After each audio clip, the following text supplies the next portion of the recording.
What is up, geeks and geekettes? It's a very special live edition of the Countdown to the Geekcast. My name is Ted, aka Steady, and this is going to be our Alien Earth episode 1 and 2 discussion. If you are in the chat, I would love for you to guys to say what is up. If you haven't seen it yet, I won't spoil anything right now. I'm just going to talk about what we've witnessed, talk a little bit about episode 1 for a little bit, and then when my co-host David joins me, we're going to dive all into episode 2, because we did talk about episode 1 a little bit already, and that discussion and recap video you can find on our timeline or on our YouTube channel. Once again, hopefully you guys had a chance to check out the Alien Earth episodes already.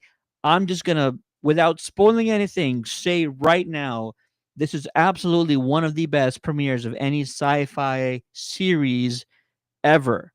History. Not even exaggerating even a little bit.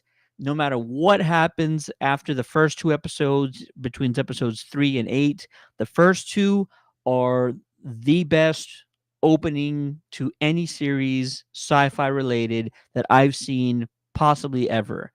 Noel Hawley and his creative team have done an absolute incredible job with this show so far. You got everything you wanted if you are a fan of the Alien franchise. Just again, general stuff right now, nothing spoiling, but just general stuff right now. The special effects are so good, so high quality. They spared no expense with any of the things that we saw in episode 1 and episode 2. If you are a fan of Alien because of the horror aspect of it, you got your money's worth. There's so much to love about what they're setting up, the tension that's built within the scenes, how intense the violence is. If you like the gore, you got plenty of gore in this one. They they gave us some fantastic action sequences when it comes to creatures or xenos attacking individuals on this series. It's absolutely fantastic. And if you do not, or let's just say, if you only want what they gave us as far as like alien stuff goes, you got your money's worth. You should be fulfilled with all that stuff, but it's the other stuff that's also fascinating to me. It's the lore that they are building. It is the geopolitical environment that they've set up between these multiple corporations who are all vying for power on the planet, or shall I say the universe. It's the technology that they've introduced to us. If you are familiar with the Alien franchise, you are absolutely familiar with synthetics and what they're capable of and the havoc they can cause. But in this series, they're also setting up some other ideas. Hybrids are one, and the cyborgs are the other one. So there's the lore that we've already known and come to love within the Alien franchise, which most of the Alien movies are definitely survival films, right? Running away from creatures. There's some underlying themes when it comes to the alien movies, but ultimately they are survival movies, and there's nothing wrong with that. And then when it comes to what Noah Hawley and team are setting up in this one, there's a lot of additional themes that they're setting up. There's family. There's, like I mentioned, sort of the capitalistic sort of corporate ruthlessness, shall I say? And some of these things are going to be fleshed out even further because we still do not have the full sort of handle on what is happening between some of these individuals and corporations. There's a lot of mystery being established in these first couple of episodes, and all of it is really good. All of it is fantastic. If you're in the chat, say what's up. Let us know what you liked about the first two episodes of Alien Earth. I'm going to share some of the comments that we get. But let's go ahead and dive into the first episode a little bit. We're going to go back a little bit and talk about some of the really interesting aspects that they're setting up. We get these children and this new technological advancement where they are transferring the consciousness, the minds of human beings into synthetics. These synthetics run faster, jump higher, they are stronger than anyone humanly possibly could be, and they're known as hybrids.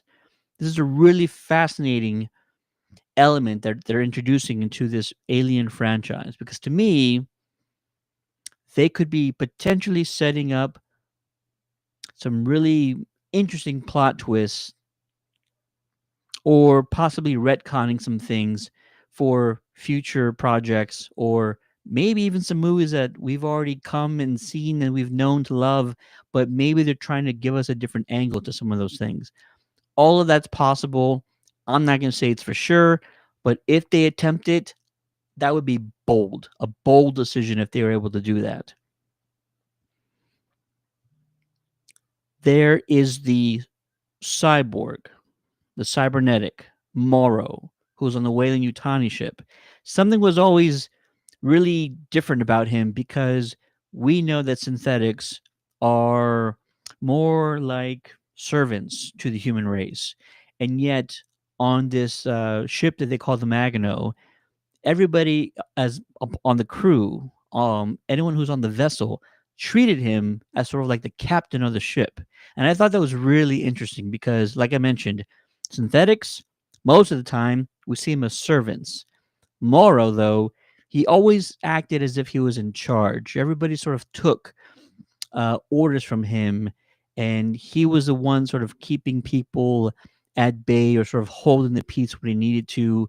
And that was really fascinating. It really makes you wonder how long these specific cyborgs have been around and what their functions are within society. Morrow, he's just a captain of this transport vessel, but what else do they do? Are they in sort of leadership positions? Are they in sort of political leadership positions? Like, where else are we going to find these things? Are we even going to get those answers? If we don't, that's perfectly fine. But again, all of these elements that they're introducing to us in this new alien universe, very fascinating. This transport ship, its cargo is very unique, highly dangerous. It makes you wonder what took place before this show even started.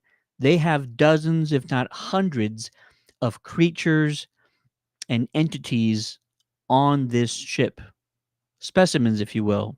Majority of them alive. How do they capture all of them? We hear from the crew that's on the ship, hey, we've lost a lot of good men capturing all of these creatures. That's probably a whole nother story in itself. And I wonder if we'll ever get something like that. Something tells me we won't. But if Noah Hawley and team wanted to, they could absolutely do a prequel where they're sending this ship out, the Magano, into deep space to capture all of these creatures and all of these specimens. Now, we find out early on that this takes place in the year 2120. That's 2 years before the original events of the original Alien film that features, of course, Sigourney Weaver. From there, there's about a 6-month ish time frame from the time we meet the crew to the time we see the ship crash on Earth. And I know what you're thinking. Morrow might have some sort of nefarious hidden directive that the crew is not privy to. It does seem like he has something to hide and that he may be the cause of either the release of some of these creatures or that he was indirectly the cause of this ship going down.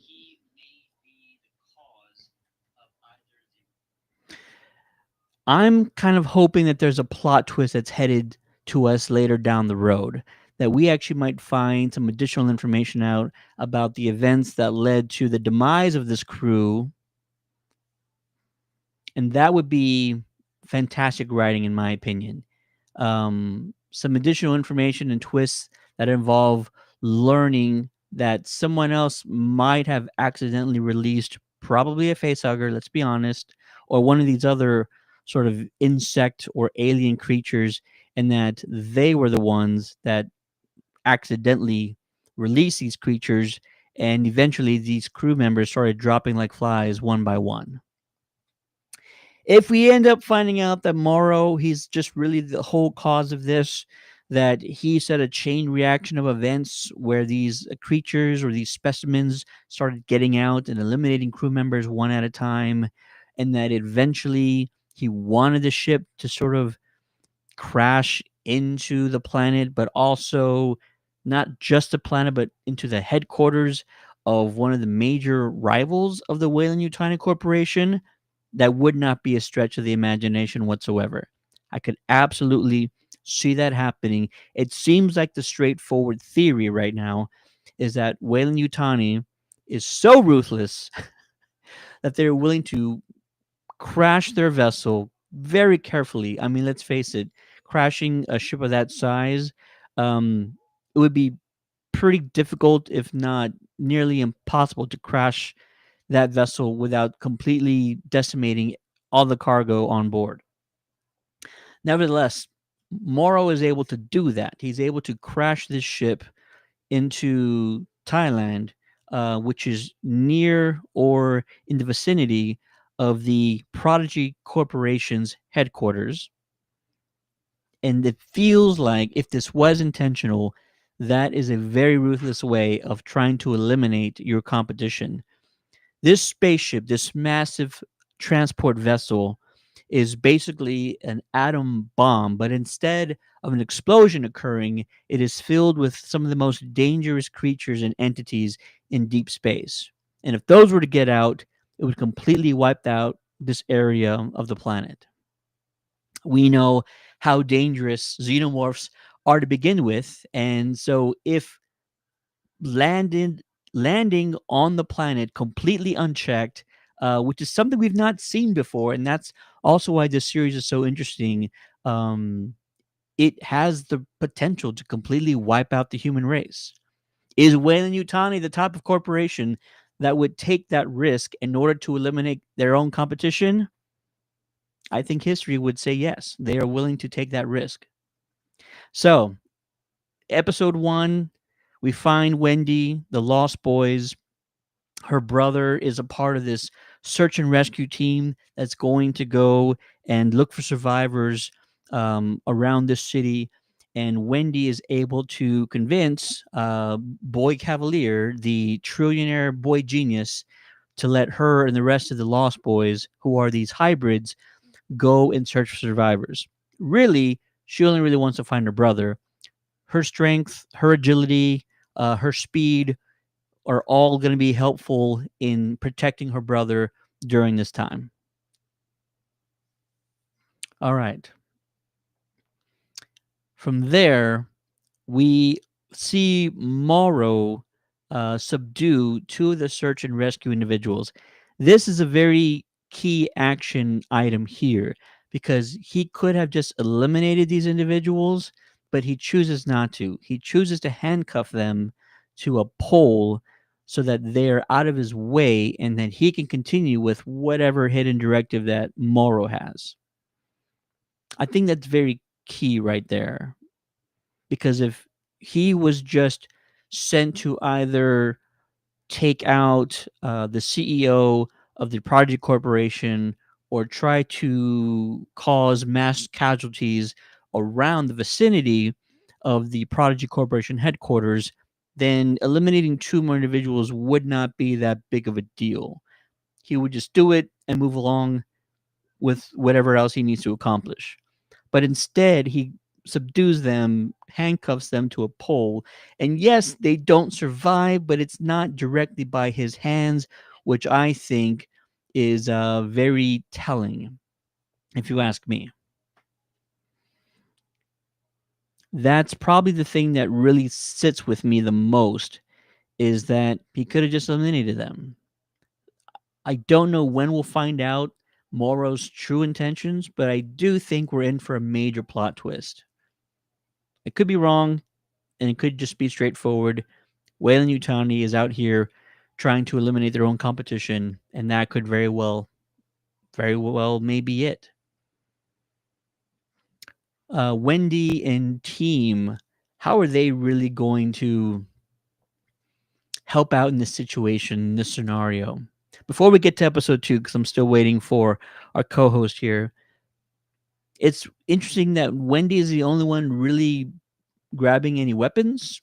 She pulls this one of those sort of paper slicers off of its hinges, and she's able to magnetize it and have it remain on her back like a blade or katana, if you will.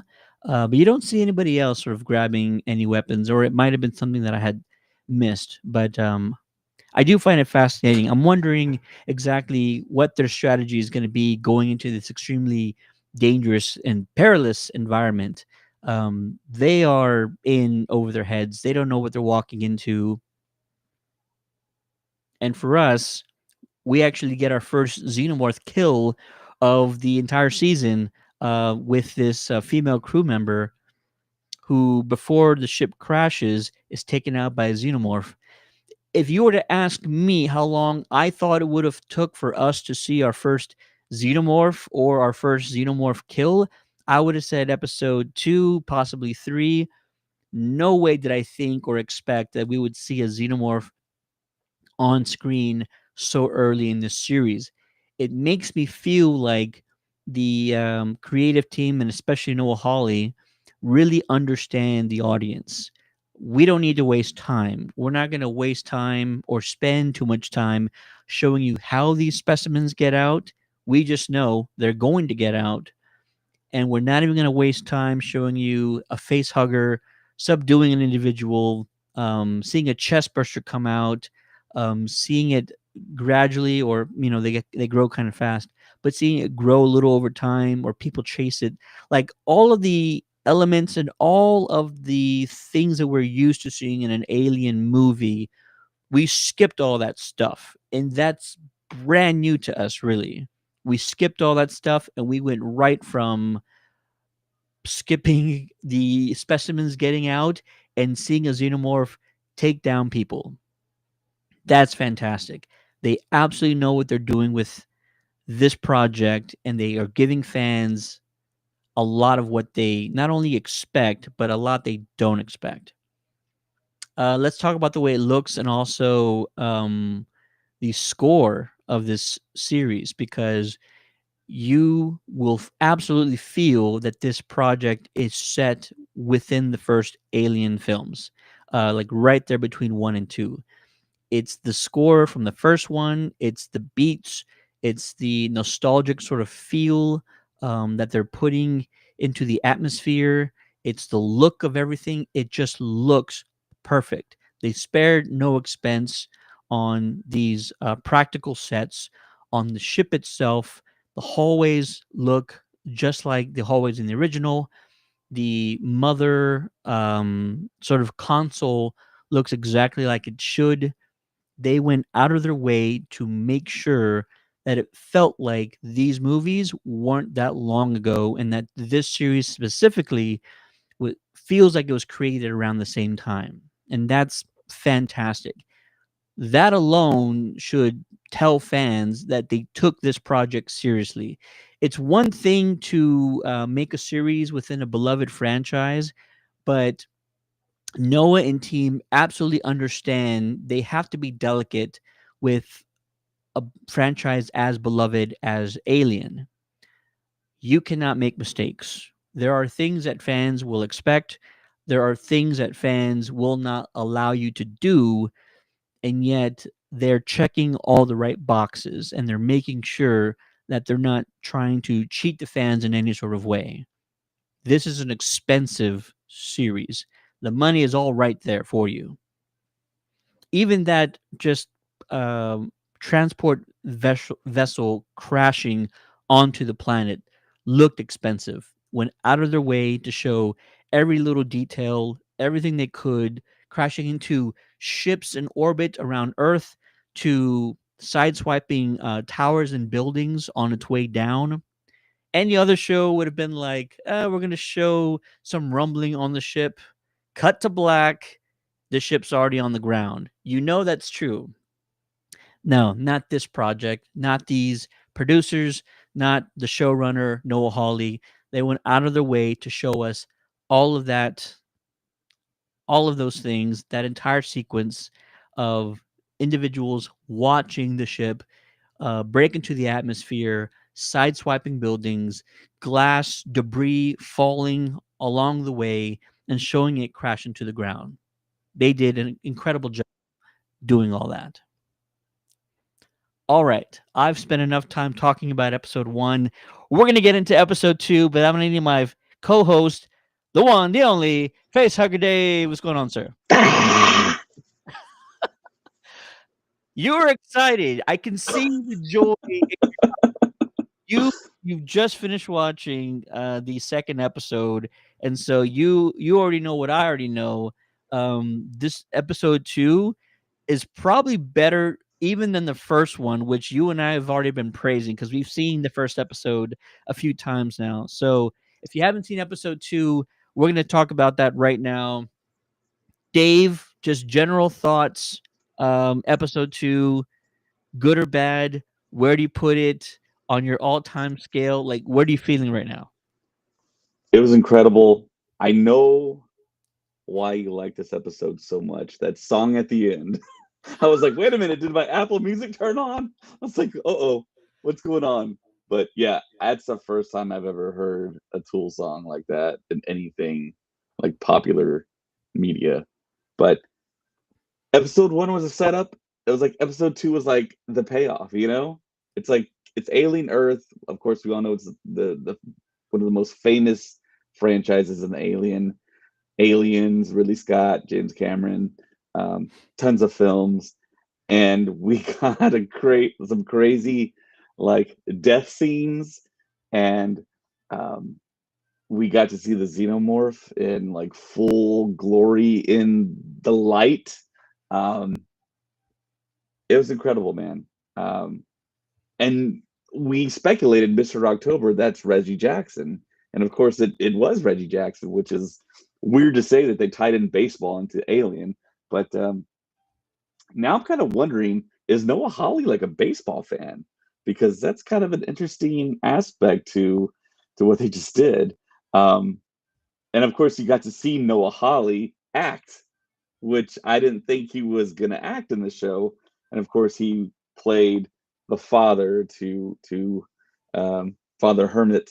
Hermit's the last name, right? That's not the first name.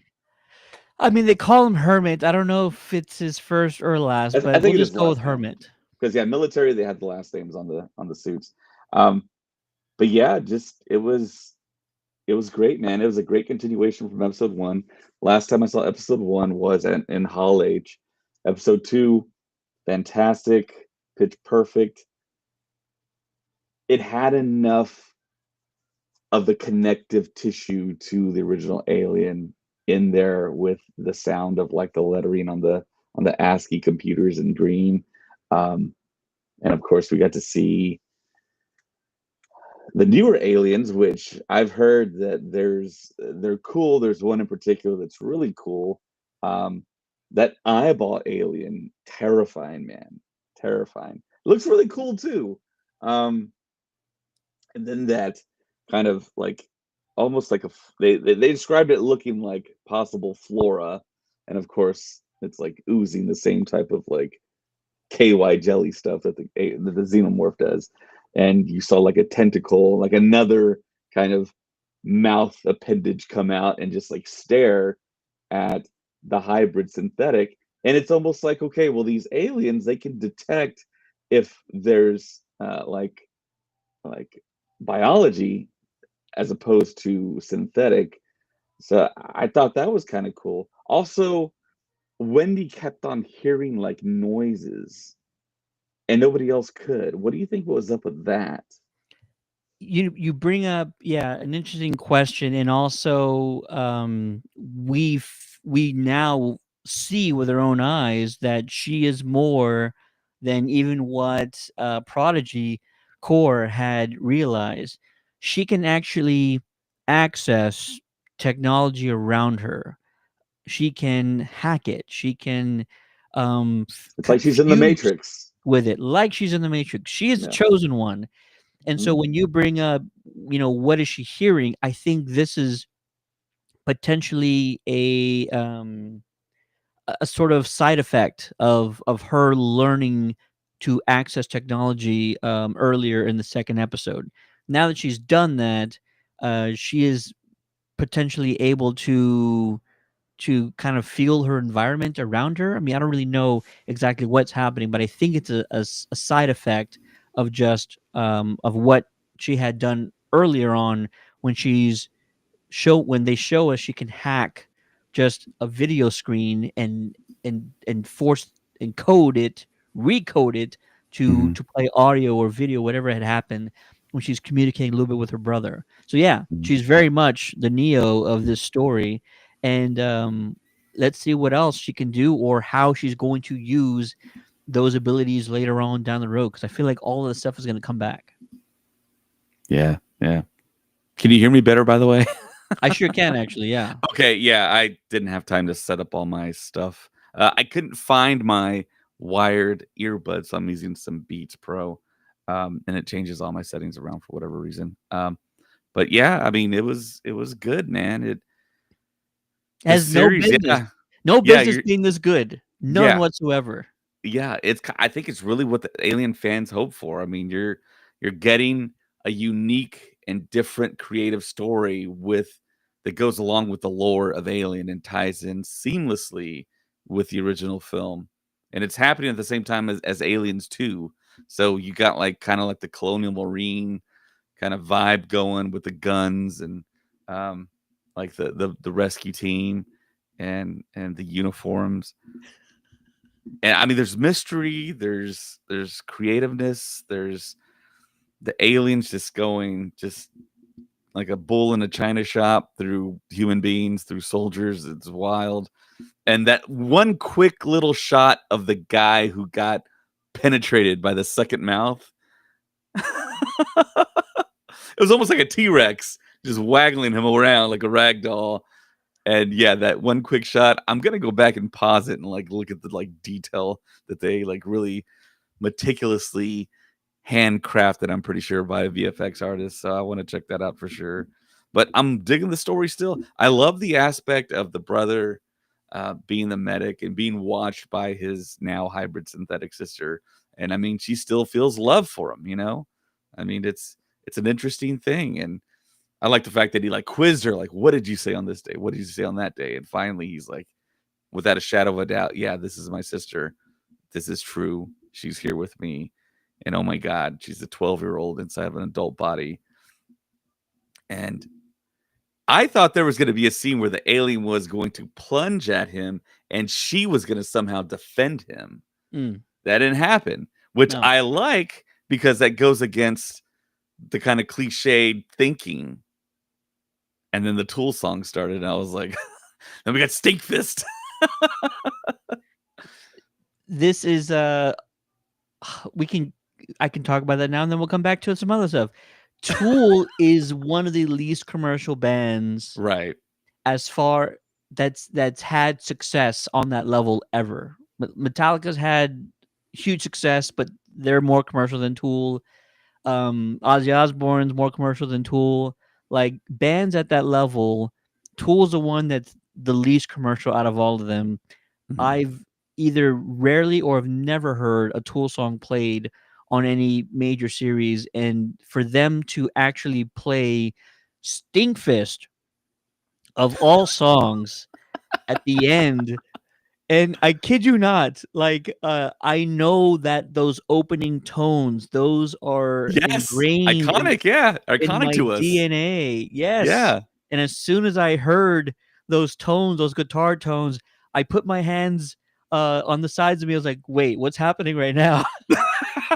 I thought my Apple Music turned on. I was like, oh shit, I'm gonna have to like rewind this and like watch it again because Oh my for gosh. some reason my like Apple Music activated. Yeah.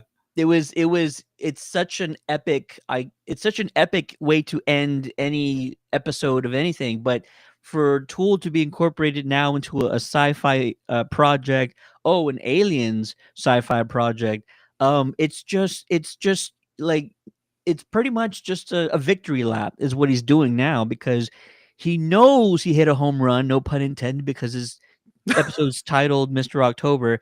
He knows he hit a home run, but now he's taking a victory lap around the bases by just throwing an iconic Tool song at us at the end of it. Which who cares just what it means, or like It's a where you cherry go on from top. there. Yeah. It's just a cherry on top. It's Yeah. icing on the cake. It's just absolutely epic. But yeah, you talked about the Xeno. I really want to go back and figure out like what's the number of deaths that we've seen in this opening two episodes, because anyone we meet from here on out, they're just Star Trek red shirts, in my opinion. Like they're just food. As Kirsch had mentioned to us in the first episode, anyone that we meet going forward is just what's it called? It's just Fodder. fodder, or there's a Meat word for for the it, grinder. or term for it. Yeah, it's really just all of that stuff, and we meet that party. The Caspians are here. Oh Oh, that was boy, hilarious, man. boy Cavalier would have called me directly, and I'm like, oh my gosh, this party full of people. Like I feel like something really bad's about to happen to them. They just And got shredded. I actually thought we were going to see it happen like much later in the episode, but no, Yeah. it's right away. And good on Noah Hawley, and I know he's a co-writer with someone else. For every time we see a xenomorph, it's always coming out of this very stoic, sort of like animalistic, gorilla-like pose. It's always frozen, moving. It's doing all the things we hope xenomorphs would do, and for them to do it every single time is just like giving fans exactly what they want and they need in an alien project like this. But for it to go absolutely berserk, not once in in the second episode, but like at least twice, Mhm. is just so much fun. I'm grin ear to ear every time there's chaos on the screen, and I feel like I shouldn't be that excited or that happy, but it's absolutely what we want. It's so mind-boggling that fans are getting exactly what they're asking for. Yeah, because I think as a viewer of this Noah Hawley Alien series that you're gonna get something creative and maybe something you didn't think was gonna happen. And it's so great. It's refreshing. It's like Alien has this now in its like pantheon of movies and now TV. And it's like crazy that a TV show is elevating the Alien franchise. And it's like, wow, it's like surprise after surprise. And we saw a new way to take down an alien with that like shotgun. Mm. That was interesting. And then the spray to put it in the bag. I was that was a surprise, and of course, you knew Hermit was not going to go down, and I Right. expected Wendy to show up, but it was Morrow, the synthetic that went down with Maginot. So it took me a rewatch of the first episode a little bit. Morrow is not a synthetic. He is what they call a cyborg. and he is the Okay. third sort of artificial intelligence or Type. synthetic type individual that So we he was find. human, and then they just gave him parts. That's what I He, was thinking. you know what? That's a very good question. I don't know actually the answer to that. If he once was human Well, or that's what part of him. technically a cyborg is you're born a human, and then they put mechanical parts on you. Yeah, That's the absolutely. classic definition. You're not wrong. That's a very good question. I think, yeah, we could probably go with that starting off is that he once was human or part of him still is human. But yeah, absolutely. He's like definitely mostly machine. He's not a synthetic and he's not a hybrid. Those are two other different aspects. San Antonio Nerd Coalition, a good friend of ours in the chat, bro, it is just goddamn. He said, OMFG, I was so worried for this, but I'm blown away. We're glad to hear, brother. We've been telling folks do not skip this show ever since we saw it, an early sort of release of it, and we've been telling folks go watch it. Don't miss this. You're gonna want to see it, and yeah, it's everything fans have wanted for a long time. It's like when it came out of the first Avengers, you saw what you were expecting, but more. Can't say it better myself. It's absolutely what fans have wanted, and we're only 2 episodes in. If we're getting 6 more episodes of this, that would be just an all-time in the running for all-time great series, if you ask me. Yeah, and they're still in the crash ship, Yeah, so there's gonna be more action stuff. And you figure Hermit's not gonna die. I mean, he's gonna be either be wrapped up by an alien queen or something because there's eggs there, right? I there's at mean, least what do we see, 4 or 5. yeah, I think there's like 4 or something. And then he puts his face right up next to the opening of the egg, and everyone's just like, oh. And I What? thought that it was gonna pop out, and Wendy was gonna catch it by the tail or something. We've seen that Mm, before, we've seen it. but the egg did not open. It kind of No, just kind of did like a hesitation a little bit and stayed closed. Maybe because it sensed the xenomorph there. Maybe that's a possibility, and just like kind of said, "Oh no, this is yours, so I'll just stay close." I don't know. I mean, what are no, the you're not. senses? Yeah, You're not wrong about that. We're kind of learning, and they're expanding on the lore so much. Seeing a xenomorph get taken down by what essentially is like a big taser, uh, yeah. like you mentioned, that something extremely new to know that was a thing. And then when he took down Hermit, I was like, he better not get up right away because if it was enough electricity to take down a Xeno, then it's definitely enough to take down a human. Um, It felt like the surge wasn't as long mm, on his body as opposed to the xenomorph. The xenomorph like really got tased for a long time. So I mean that's just an ingenious way to take one of those things down without having to cut it and risking the acid blood getting everywhere and melting through levels of the building or deck of a ship or what have you. Yeah, no, absolutely. I We see Moro dragging away this Xeno in what essentially is a sort of synthetic type of a casing, almost like It was almost like Shelob from Return of the King.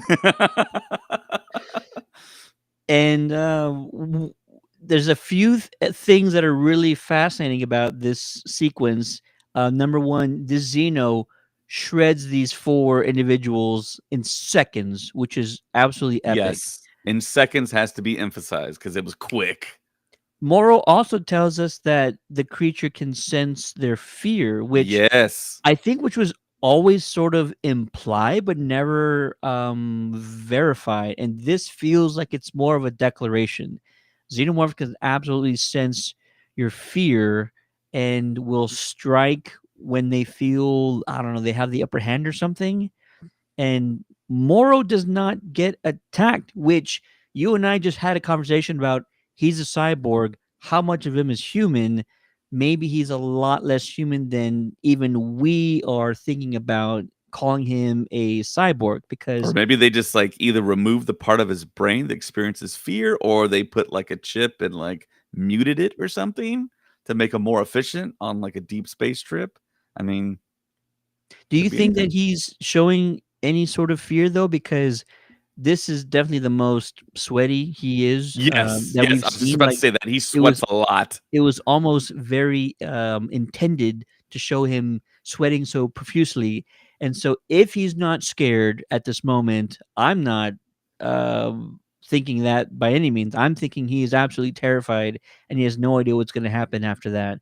But the Xeno skips on him and takes off. So like, are you what are you inferring from this, or should we wait to kind of get more information before we make any sort of conclusions about what just happened? Yeah, I don't know. I think it's gonna be revealed, like, what's going on with Morrow and maybe the logic and the science behind the xenomorph just going over the shoulder and then just, like, skipping him over. I mean, that's, it's pretty horrific there. He just sliced up all those people in seconds, like you said, and then spared Morrow. Yeah. Wow. A great detail is when Morrow turns and the helmet of one of the soldiers is actually on the Yes, it's ground, still, like, still slowly spinning. spinning. I was like, "Oh, jeez." Oh man. Um, SA Nerd Coalition asks question: is AVP canon when it comes to these? I think the short answer is no, until somebody says otherwise, and that somebody could be a character in the series, or it could be a creator of the show. I think the only things that is known is that Alien and Aliens are canon for sure, and anything else is not canon unless we are told otherwise. Are you on the same sort of Ha understanding as I am? al almost, because I wanna say there was an interview I watched with Noah Hawley, and he said Alien, Aliens, Alien 3, and Prometheus, because you do hear a little bit of the Prometheus soundtrack, and I think in episode 1.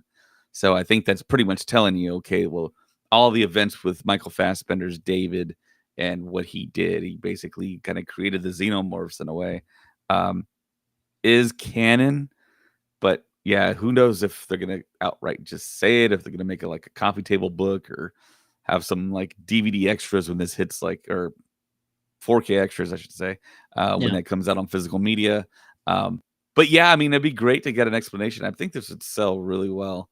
I would love to see behind the scenes for this because I mean, this is such a great show and it's so interesting the way they're kind of pulling this off. And it looks like, yeah, Mora, we pointed out, he's sweating profusely, but all the other synthetics, they can't because they're not human. They're not cyborgs. There you go. So Another how are they doing that? I mean, the logistics on set, it's like, okay, I mean, is it like fake sweat or what are we doing here? Are we turning up the heat on one scene? Because what they're gonna meet. So you're gonna have a dry synthetic hybrid, and then Morrow, he's just gonna be like sweating bullets. And the other reason why I say that that AVP is not canon is because when we saw the panel for for Alien Earth, people asked about Predator projects and a potential crossover, and Noah was very adamant he's not interested in that. Well, he's not interested in himself being the one to make that change or that crossover. He wants to see it, but done by someone else. So I would bet we're not going to get any references, any sort of call outs to a Predator or the Predator franchise in Mhm. this series specifically. That's why I'm kind of on the understanding that AVP is not necessarily canon for this project.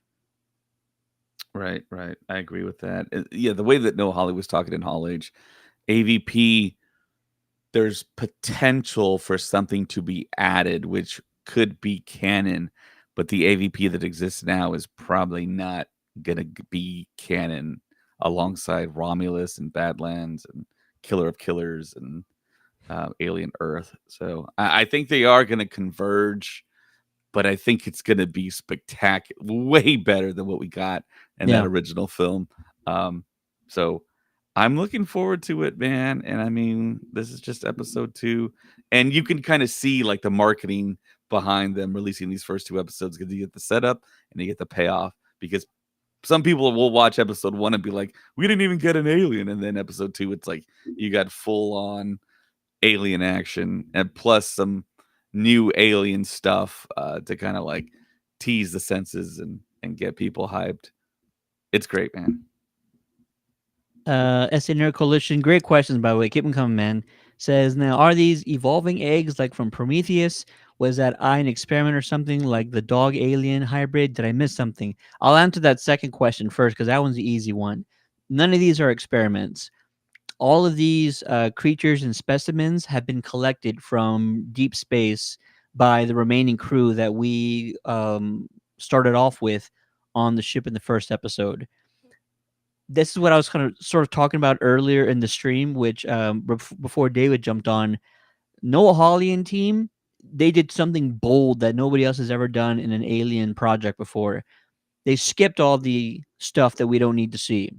They skipped the collection of eggs. They skipped the face huggers attacking folks. They went right to the ship has already been taken down by a xenomorph, potentially multiple xenomorphs or multiple creatures, and now we're just in a full sprint from here on to the end of the series this first season. It's something no one's ever done before. Like usually in any other movie, right? We'll be on the ship, we'll meet this crew, we'll get to know them for a little bit. Somebody will accidentally tip over something, a face hugger gets loose, attacks one person, they don't know what happened. They feel fine. Chest burster later on down the road. Like we skipped all those steps, and it's not because Noah Hawley doesn't think they're important. He just knows we've seen that stuff already. We skipped all that, and now we're already off to the races with full on xenomorphs decimating people in this tower. Interrupting dinner parties. Can't believe I'm saying that. This is all good stuff. Now, are these evolving eggs like from Prometheus? What do you think, Dave? I sort of have a hard time remembering those details from Prometheus.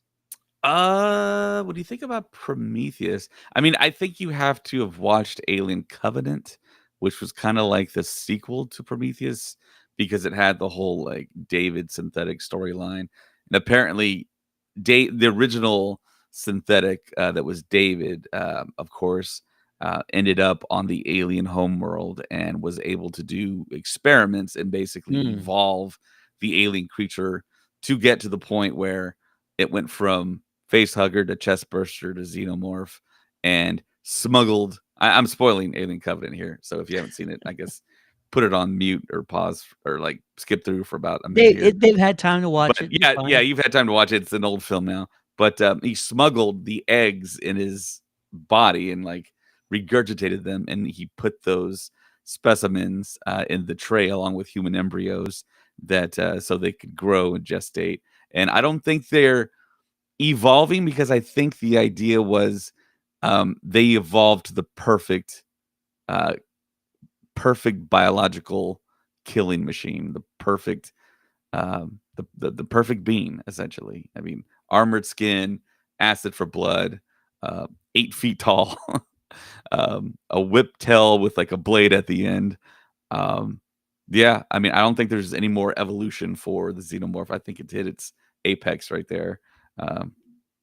Maybe it could evolve more, but I mean, there's really no reason to. And of course, in the lore, there's hybrids like those, like the dog alien and like other stuff that they did in the past. But I mean, this is the quintessential alien from the beloved movies Alien and Aliens. So I was waiting for like the scream that you heard from the aliens in Aliens and James Cameron's movie. I want to say there was a little hint of it, but of course, in those movies, the Marines were actually shooting them. This alien in this episode never got shot. It was always on the hunt. It looked like it was confident, and you did get little hints. There's little sound hints from the past in there, which was terrific. Just ties it all together, man. It's Noah Hawley and team really put together and masterfully crafted something that everyone is going to be talking about. Everyone's going to enjoy. they said it at Comic-Con. They said the Alien Predator franchises are in really good hands. So, and we're just going to benefit.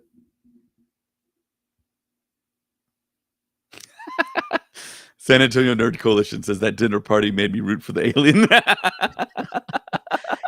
Even for just a second, never thought I would root for a xenomorph. You know Yeah. what's hilarious?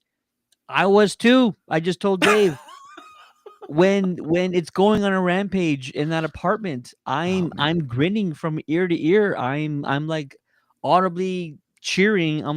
I'm so excited what I'm watching, either Yeah. because I didn't anticipate it happening so early on in this show, or just because it's really something we've never seen before, and I'm wondering what sort of themes Noah Hawley is trying to give at us, because all of these individuals in the year 2120 are dressed as sort of old U.S. I don't know, diplomats, Well, not it could have been like diplomats. Renaissance type situation, you know? Could have been, absolutely. Like yeah, like Mozart wigs, the powdered wigs, yeah. Yeah, no, definitely like that. And so it's really hilarious, all the stuff that we're seeing, and it's so mind-boggling how entertaining it all is, and it's Mhm. so wonderful to see it. And they're doing such a great job with showing the xenomorph like so much. The way it moves a certain way, the way that it's jumping at folks, the way that it's slithering out of its like poses and stances and all that. Like they're really just layering it on really thick for us. Like how well this creature is a predator. Like it's an apex predator. We've heard that from time to time, but now we're seeing it at its full might, and that's what's Yeah. glorious about these first two episodes, is that they're not holding back on any of that, and they're giving fans exactly what they want and what they need. Now, do you think that there's something with Hermit, because the xenomorph could have killed him at the like Renaissance party, and then it didn't kill him a second time and just like tackled him off the ledge. So do you think there's something to him? I don't. I think he's gotten. I mean, It's I just luck of the would I draw. would need more evidence to kind of make that jump. I Hmm. think the first time he was definitely going to die if he didn't make it to that elevator on time, right when he's being chased down the hallway. Hmm. The second time, Well, I don't um, know about that though. I mean, the alien had to get to him, it did have to get and to him. it didn't like necessarily dive through between the doors closing, and I think it could have. And that was a Mhm. fast elevator door close too. I'm So like, that's the fastest elevator ever. It is yeah. the year 2120. Right, So right, right, right. maybe they finally got around to like speeding up Yeah, elevator doors, yeah. and not, taking off an arm or a limb or something like that. So let's assume that's what it is. But I was thinking to myself, even before the xenomorph kills the dinner party, I was in my head thinking he needs to get in that room, but he can't get Hermit, so maybe he jumps and the guy like shields Hermit and then he runs over him. I was literally thinking that, and then it happened. So like this writing team, I know Noah's half the writing team, like Mhm. they are seriously thinking with the fans in mind when they are setting up these sequences and these death scenes, if you will. And oh my god, shout out to the special effects makeup crew, because like all the bodies just laying all over the table and the ground and all that.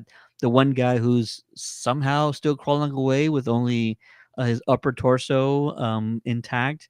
All fantastic stuff. Like I mentioned earlier before you joined, that they're sparing no expense on Yeah, this show, and it it looks really it good. shows. It's really good. They detailed everything. Every murder scene is so detailed and thorough. Like they really thought it all the way through, and it's I can't say how more excited I am about what we've gotten these first two episodes. All Mhm. of it has been good. It's all been well thought out, masterfully crafted, And then to top it all off, they end the second episode with one of my favorite Tool songs. Mine Just too. it's so aggressive. The song itself is so aggressive and epic, and it's nostalgic because it is a song from like the late 90s, early 2000s. And so Mhm. for them to go and pull that one out of everything for this episode, it's just cherry on top, like you mentioned, man. So good, so great. Yeah. Yeah. I'm still thinking that we will find out more about Moro, not because we have to, but I still think there is an opportunity to incorporate a plot twist where he may not be the full reason why the ship went down. It does seem like the easy answer, um, Feels like he was but taking orders. yeah, and he didn't take out the first two search and rescue individuals in the first episode, and he's not taking out anyone in this episode. Like it just feels like he's going out of his way to not eliminate anyone who might be considered an innocent bystander. So for someone to go ahead and take the time to do that means that there's definitely more to this character and more that we're going to learn from him and his hidden directives. I also love the exchange between Boy Cavalier and Utani, man. Mm. That was that was so good between like two tech moguls like negotiating and like kind of like backhandedly like responding to each other and like they're playing like chess in a way and like oh no you can't come into this area the lawyers that's what we have lawyers for and she's like can we please send a team to recover our assets and it's like yep, that's not gonna happen, man. And I think she's still gonna send a team in there. I think she's gonna break some law, like so. I think that's what we're gonna get coming up at this next episode. But yeah, And will they be a team of cyborgs like Moro? that would be cool. I mean, oh my gosh, I mean, cyborgs versus synthetic hybrids with I think Timothy Oliphant is a traditional synthetic. It feels like it, We yeah. we saw him jack into the ship, and he basically connected to Mother on the ship and figured out what the purpose was for the Maginot. Yeah. I expected to see a bigger reaction from him because all of these specimens they have to be cataloged and there has to be information on all of them. Especially, well, maybe not the xenomorphs because no one on the ship probably knew that is sort of the life cycle of these face huggers that's a potential they have. So that's probably not catalog, but definitely the dangerous other creatures that are on the ship. I expect him to have a little bit of a bigger reaction to it. But also, he's a synthetic, so maybe that's not even possible for him to do ultimately. But you bring up Utani and the conversation with Boy Cavalier. To me, it kind of lends more to the ship not being taken down intentionally. That Utani even makes this call because if this ship being taken down in order to wipe out a competitor like Prodigy Corps, you don't even make that call, right? You just hope that the ship goes down, eliminates the company or enough of the executive branch or enough of the landscape to where there's no survivors. But Utani still makes that call. So it kind of feels like she's making some attempt to try and salvage property of Weyland Utani and that they are really interested on what's on that ship and for it not to fall into the hands of one of their competitors. Not on the flip side that they're doing it intentionally with the intent to try and eliminate their competition. Mhm. Yeah. Yeah. I think there certainly is possibly 40 chess going on here between the two rival companies.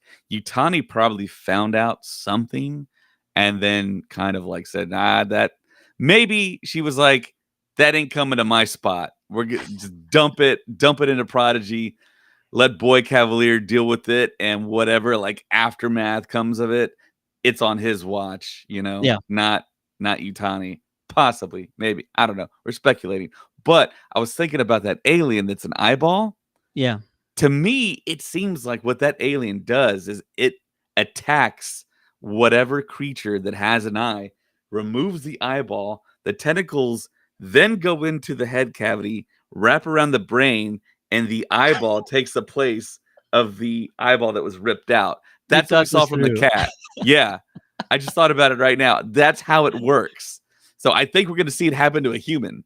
We're going to get it eventually. Oh But God, I hope yeah, not. yeah, and it's gonna be gruesome, and it's gonna be a thing. And then of course you saw all the like corneas pop up all around it. It was like, oh my god! But it's a pretty cool design. It's not lame. So I want to see more of that particular alien. It's a great design. I'm glad we got it early on. I'm wondering where did we even see that cat like in episode 1? I'm wondering where this cat was this whole time. I don't That think it so, I don't think but so either. cats have a history with aliens. So yeah, There you go. The scan of the area around the eggs. Nice little callback. We're used to yeah, seeing that those lasers in sort of a sheet above the eggs is right something with that the we've seen fog. multiple times. Yeah, yeah, yeah. They're the little details, man. They're really spending a lot of time on the details. They're not really skipping anything. And you got to think that Hermit survives this fall at the end of the episode, or Right. else, like, where would they possibly go from here? But yeah, let's hope not only he survives, but the xenomorph. Um, I don't know. It's weird that that's where it ends, but you have to assume that both the Xeno and Hermit are are going to be present in episodes, obviously going forward, and that we'll see a lot more of them. But how Hermit survives this fall off the ship, that's something that I'm not gonna be able to figure out until we see it next week. Probably being held and then the alien grabs onto something. I don't know. For some reason, it feels like Hermit. There's something more to him, and he's almost like being protected in a way. Mm. I mean, it's just too convenient to survive 2 alien attacks. I mean, that's just that's a little much because the alien just slicing and dicing automatically, but with Hermit, no. Yeah, you're right. Not with Hermit, and also him just being in Thailand with the Prodigy company to begin with is also a very convenient, subplot. Why would he be all the way over here? Why would he be so close to his sister, who he assumes is deceased anyway? Maybe that was part of the agreement of her even being a part of these tests. Was like, my brother needs to be near, and maybe Prodigy needs to keep him close. That way they can actually be keeping an eye on him, Big Brother style, because they're also testing out how she interacts with everything going forward. Hey, hey, Mr. Kenobi is in the chat saying, hello there. General Kenobi says, yeah, it was crazy that we got Xenos right off the bat. I'm telling you, man, these showrunners, these producers, they're wasting no time. Like, they wanted to get to the good stuff right away. And if the good stuff is already happening now in the first 2 episodes, like, what are the next 6 episodes filled with? And because David and I have been like seeing interviews and we've been a part of panels already, and we've already heard on multiple occasions like the best is yet to come. So as good as this second episode is, the cast and those involved on the show are claiming that there are far better episodes and content ahead, and it just makes you wonder, like, how epic can we get? How much better can this be, even though we're getting exactly what we're asking for right here in episode 2? Yeah, they're uh giving people what they want. SA Nerd Coalition says, love that thought. So I know all the alien movies once I start watching. Generally, one of the eggs has a queen, or the drone creates a queen egg. Question: where's the queen? It's a very good question. Are You you think it might have been a thinking? situation where they collected the eggs and brought them on board, and there's no queen involved? or I Those don't know. eggs look new, right? They look like they were placed there by a a living entity, not a human, non-human living entity. It seems like those were laid almost, Yeah, if because you they're in the circle and they're not in a encased environment. It looks like yeah. there's an actual xenomorph that can lay those eggs that is around. I'm thinking back to Alien Covenant. I don't think there was an alien queen and there were still eggs there. So I'm not sure about um, the actual life cycle of I mean maybe it can either come from a queen or I mean it could just I mean develop from something. I don't know. I'm not quite sure about the how you can get the eggs. It's like the classic like chicken or the egg situation. But an alien, yeah. I mean, I don't know. I mean, we're gonna have to maybe look that up for the next show and come up with an explanation. Unless we're wrong and these were all actually encased in some sort of protective box and taken out and actually That's what put I'm thinking. That's what and I'm set thinking. up Yeah. to be, it's like a trap going forward. Mm. Th- That's probably the furthest stretch for me, but if they tell us that, I'll go with it if that's what they want to give us. It informs the audience there's gonna be more than one xenomorph running around. Jenna Columbus says it's a great time to be an Aliens fan and Predator for that matter. Absolutely, except it's a gigantic violent chicken. I mean, these Xenos are like they're like raptors, but like even more ferocious Oh and yeah. quicker and deadlier. Yeah, these are situations we're not used to. Like we're used to seeing aliens take out crew members on an enclosed ship, and we're used to seeing them take out soldiers carrying weapons, but like aliens in a hotel slash condominium going into a dinner party and just massacring all of the attendees there. Like this is all new stuff, and I think that's partially why it's so exciting is because this is all new and refreshing things that we're experiencing. We were used to the other stuff that I mentioned, but we're not used to seeing this happen.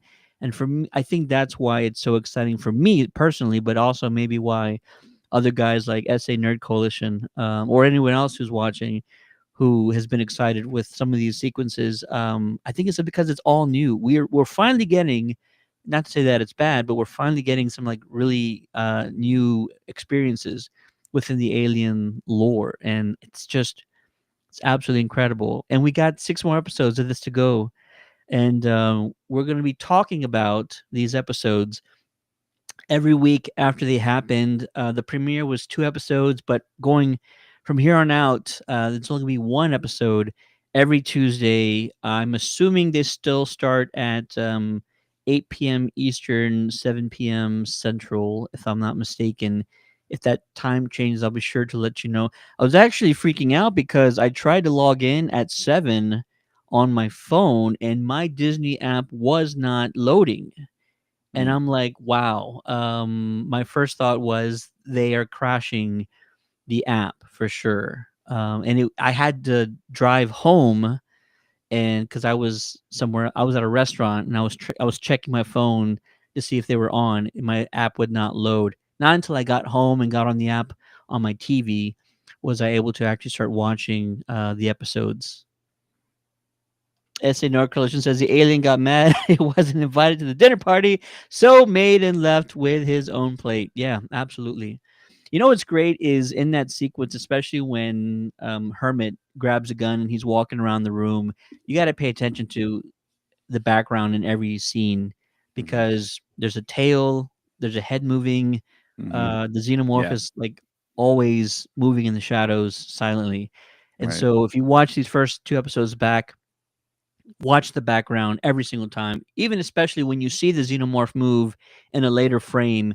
you can go back a few frames and just see how still he is, waiting, biding his time for the right moment to strike.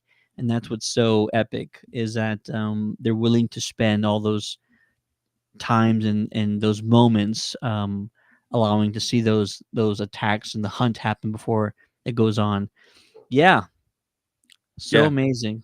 The humor is pitch perfect. Once that door opened and you saw that guy in the powder wig, freaking hilarious.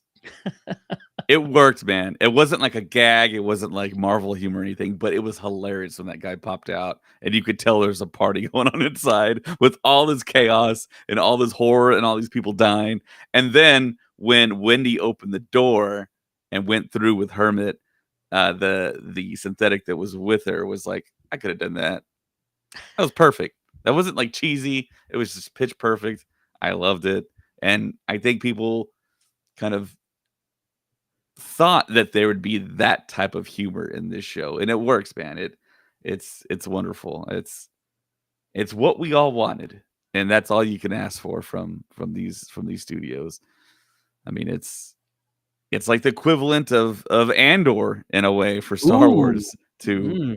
to the Alien franchise. I mean, it's something we all wanted to see, and something that, and I think at this point, yeah, I'm a big Star Wars fan, as you can see behind me. I mean, Alien Earth might be better than Andor for me personally. Oh, let's hang on. It's only it's first two episodes. We got to get through the rest of it, but the way the foundation that it's established, it's really up there, and it's interesting that for us and for the folks who got to see it early, we were only given one episode, and I was thinking to myself, that's very intriguing that we were only given the one sneak peek, not the second one, probably because a lot happens in that second episode, and lo and behold, a lot happens in that second episode. There's just so much fantastic violence in that second one that they wanted everybody to experience that together, and I'm glad they did it. And so from here on out, one episode each. But I think releasing these two episodes back to back was just brilliant, Yeah, that because was the move. Yeah, that was the absolute move. They pretty much sold and hooked everybody who watched these first two episodes back to back. If you don't like what you saw, I can't help you, yeah. because you There's no got hope for you. it's intense.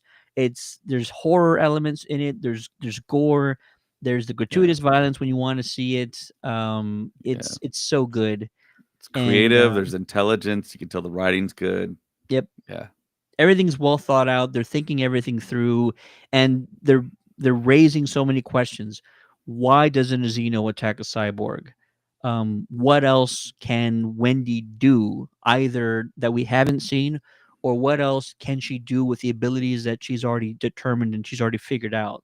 Like, that's some serious power there. She's basically, no pun intended, cyborg from the Justice League. Like, she can hack pretty much any yeah. technology surface around her, and what is she can be able to figure out that she can do with that? Can the rest of them figure out that same thing?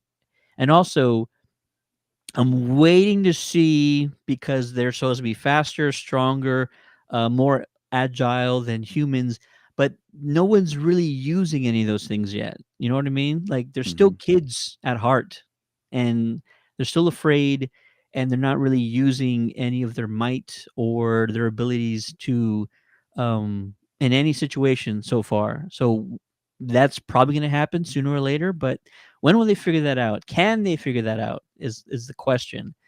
And will xenomorphs not attack them like they don't attack cyborgs? Lots of great questions that the show is raising. It's not just a survival story like most alien movies are. There's so much more to it. And so, even though we like what we're getting, there's so much more to talk about. Hmm. And that's just Noah Hawley. I also got, I don't know if you experienced this too, but I also got a little like tint and a little bit of feel of maybe like Rutger Hauer from Blade Runner from Timothy Oliphant. Like a Mm, little bit. I can Like, see that. No, for yeah. sure. I And can of see course, that. Ridley Scott directed Blade Runner. And he'll sometimes in interviews call the synthetics replicants and switch them out interchangeably, Yeah. and maybe that's part of this universe too. No matter what, I absolutely love 10 out of 10. There's nothing I don't like. 10 out of 10. Wow. These first Okay. two episodes, I these think it was first that Tool song that gave it that put it over the top for it you. was a 9.5 and then it took it to a 10 by throwing Stinkfist at the very Yeah. end, right before the credits. Yeah. There's nothing that I do not like about these first two episodes. And it's also going to depend on whether or not some of these subplots are going to lead to anything at all. If like they don't lead to any sort of answers for these questions that I'm asking, then Mhm. yeah, it's probably going to disappoint me a little bit. But I feel like this is all well thought out. This is all well planned, and anything that they are bringing up and they're showing us is all going to be brought back, or made a callback later on down the road throughout the season. So like these first two episodes, there's nothing wrong with them. These two episodes are nearly flawless, if not absolutely perfect. I Yeah. can't think of anything I don't like about them.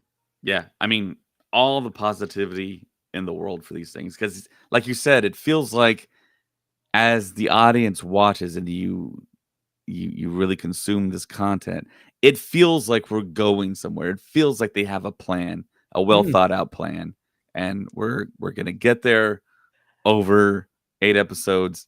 There has to be a fantastic payoff to all this, and Give Noah Hawley a Star Wars trilogy, Lucasfilm. I'm surprised We they need haven't already. I we mean, need gosh, somebody we need somebody with some foresight and some long-term writing skills. That's what we need. yeah, the I'm just Lucas kidding, Foresight. Lucasfilm. We love you guys. Yeah. But And you did hear that Hulu is going to be absorbed into Disney Plus. Hulu's not going to exist anymore next yeah, year. I Yeah, did hear that. It's gonna happen. Is it this year or is it early next year that they're gonna next year, absorb them? 2026. Yeah, Yeah, very strange. But one less thing to pay for, or Disney's probably just gonna raise our prices. You're getting more content, raising your prices, guys. Oh yeah. man. Well, listen, I think that does it for me. You got anything else, Facehugger Dave? I think that's all. I think we've said our piece for episodes 1 and 2, and now we're ready for episode 3 next Tuesday, and we'll try and break it down as best we can.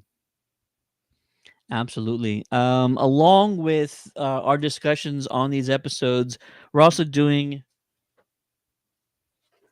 an Alien Earth giveaway that I'm really excited about. All you got to do is comment on any one of our streams between now and the finale, and you're going to be in the running for an Alien Earth exclusive poster. Look at that beautiful thing. And also an exclusive pin, high quality pin. This has some weight to it. I've talked about it before. And so Yeah, all you have to do is comment on one of these streams. If you're watching now, or you're watching at a later time, be sure to comment, and you will be in the running for this Alien Earth prize pack. Absolutely gorgeous poster and this high quality pin that'll be given to one of our winners. That'll do it for this episode of the Countdown City Geeks. We have a lot of stuff on the way. More interviews coming from San Diego Comic Con, from Rebel ScumCon that we were at this past week. Also, we have a few events that are on the way. Be sure to check out SpaceCon San Antonio at spaceconsa.com, because they just announced the great Sam Witwer is coming back to San Antonio for the October event. It's the last weekend of October, and Sam's a great guest. He's a fan favorite. He always has huge lines. People love talking to him, and he's got this huge Darth Maul project that's coming out very soon. So you're gonna want to hear what he has to say about that, depending on what he's allowed to say. But I'm sure we're gonna hear some pretty epic stuff from Sam Witwer at SpaceCon San Antonio. Dave, anything else? that is it, man. Sanjay Nicholas says, done and done. Woohoo! Can't wait to talk next week. Absolutely. Be sure to join us every single Tuesday after the Alien Earth episodes. We will be on live to recap the episode and go through and thoroughly and talk about what we witnessed. Also, to talk about theories and expectations for future episodes. We might have some other surprises in store, working on some things, and we're so excited. It's really odd that we just came off of Alien Romulus, and we were so excited about that film, and yet I feel like we're even more excited now about this one because it's just such in the same vein as those first two films that it's hard to ignore, and it's like reaching its like full potential, and that's what's really exciting about all this stuff. So that'll do it for the Countdown City Geeks. Once again, my name is Ted, aka Steady. Joining me on this Alien Earth episode 1 and 2 review is the one, the only Facehugger Dave. When you listen to us, no one can hear you scream. Thanks, everybody. We will see you next week. Peace.